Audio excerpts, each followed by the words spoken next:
Ni hao, salut à tous, j'espère que vous allez bien. Aujourd'hui c'est une vidéo assez particulière puisque aujourd'hui je filme la 500e vidéo. C'est un rêve qui prend forme. Il y a maintenant 2 ans que j'ai commencé à faire ces vidéos et je ne pensais pas, très honnêtement, en arriver à ça. Au fil du temps, vidéo après vidéo, une par jour sur la première année. Et aujourd'hui, sur ces 2 ans, on va dire qu'on en aura fait 500.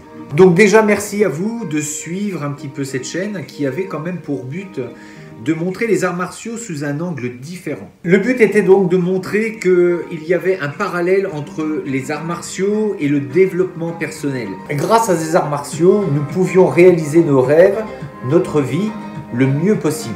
Les valeurs enseignées dans les arts martiaux nous permettent de devenir les hommes que nous sommes en devenir.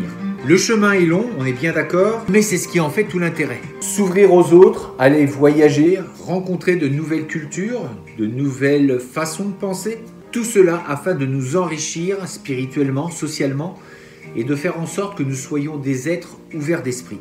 Savoir se battre, savoir se défendre, c'est une chose. Quand je parle de ça, je parle de façon physique. Mais il ne faut surtout pas oublier cet aspect dans notre vie de tous les jours. Se battre pour ses idées, ne rien lâcher, croire en soi, en vue de rendre ce monde meilleur. Le guerrier, c'est celui qui se bat pour ce qu'il est et qui se bat pour ce en quoi il croit. Donc vous l'avez compris, les sentiers du guerrier, c'est vraiment les petits chemins, ne pas forcément aller sur les voies toutes tracées que l'on peut voir qui s'offrent à nous très facilement. Non, la vie, elle est parfois faite de petites rencontres, de petits chemins que nous allons prendre et qui vont nous permettre de tomber sur des choses que l'on ne pensait pas possibles. C'est exactement pareil pour le voyage. Parfois, il faut savoir se perdre pour rencontrer des choses que l'on ne pensait pas avoir prévues dans notre programme de voyage, mais de laisser faire un petit peu le destin, la chance et d'avoir foi en la vie. Donc le guerrier, c'est également celui qui va rechercher de l'information, qui ne va pas forcément donc croire tout ce que l'on peut lui donner. Cela fait partie des sentiers. Rechercher l'information et ne pas attendre qu'on vous la livre servie sur un plateau d'argent. Pourquoi je parle de ça ? Je pense que l'actualité nous le montre aujourd'hui. Nous voyons aujourd'hui des situations complètement ubuesques où on nous demande des choses et tout son contraire le lendemain. En tant que guerrier, je ne vous dirai pas ce qu'il faut croire, mais je vous conseillerais très fortement d'aller chercher l'information et ne pas forcément que écouter ce qui se dit à la télé. Vous serez surpris du nombre d'informations que vous allez pouvoir trouver et c'est à vous ensuite de faire votre propre critique et d'avoir votre propre opinion. Je pense que nous sommes à la croisée de quelque chose qui va être historique. Imaginez encore quelques années en arrière si on vous avait dit que vous seriez confiné, obligé d'avoir un mot, un papier avec vous pour justifier de ce que vous êtes en train de faire. Nos libertés sont de plus en plus entravées et ça ne va pas s'arrêter là, bien malheureusement, je le pense. Et malheureusement, quand bien même vous commencez à dire ce genre de choses, le terme complotiste, conspirationniste n'est jamais très loin et on vient vous mettre dans des cases, ce qui permet d'élucider un petit peu toutes ces questions qu'on est en droit de se poser.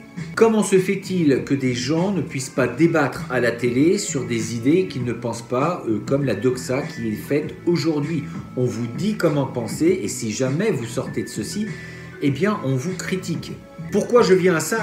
Ça fait partie justement de cette notion de guerrier. Le guerrier doit rechercher la vérité, quelle qu'elle soit, et surtout quoi qu'il en coûte. Être un guerrier juste sur un tatami, je l'ai dit, c'est bien, mais ça ne suffit pas. Ce n'est pas uniquement ça.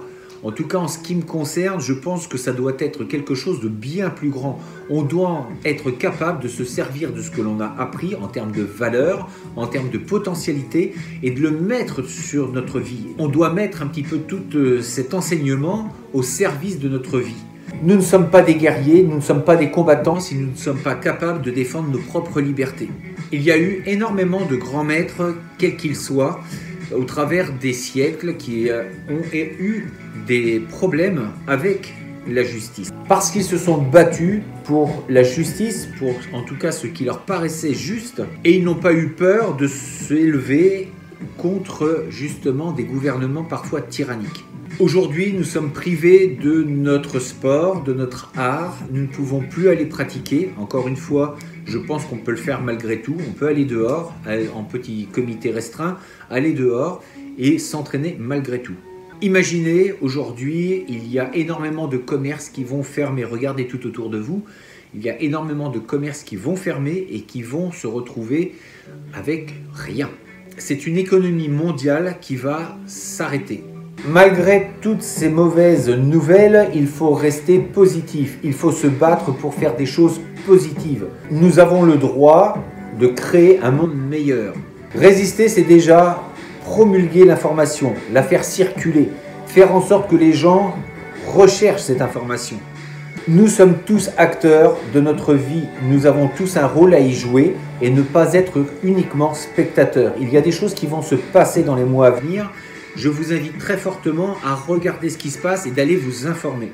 Si j'insiste autant, c'est pour vraiment marquer le fait que nous n'avons jamais connu ça de toute l'histoire humaine. Fermer une économie mondiale, renfermer les gens, les priver de leur liberté, et tout ça encore une fois au niveau mondial. Il y a sans doute quelque chose derrière tout ça. Alors peut-être que certains me traiteront forcément de complotiste, mais je vous rappelle que l'humanité s'est fait de complots. Il y a eu toujours des complots. Si les rois, si les empereurs ont été assassinés, il y a eu des complots qui ont été montés contre eux. Et encore une fois, le complotisme, c'est uniquement rechercher et savoir observer. Rechercher et ne pas forcément être d'accord avec ce qui se dit. Et pour terminer, je dirais que le guerrier n'est pas celui qui va se laisser tuer sans rien faire, assis sur son canapé. Il est celui qui va défendre son intégrité physique quand il prend conscience qu'il y a une atteinte à sa santé, à sa liberté et à tout ce qui fait de lui un être humain. Encore une fois, merci à tous ceux qui sont abonnés à la chaîne, partagez, parce que plus on sera nombreux et plus ça pourra avoir d'effet et d'impact sur notre environnement. Prenez soin de vous, recherchez de l'information, ne jugez pas trop vite ce qui peut être dit par des gens qui sont extérieurs à l'information mainstream. Restez éveillés, soyez des guerriers et je vous dis donc à très bientôt. Peut-être dans 500 vidéos prochaines, ça va être le prochain challenge. Essayez d'atteindre les 1000 vidéos, on verra, on va essayer de se donner les moyens pour le faire. En tout cas, merci encore à vous, prenez soin de vous et puis à très bientôt. Restez forts, restez beaux et surtout, restez bienveillants. 再见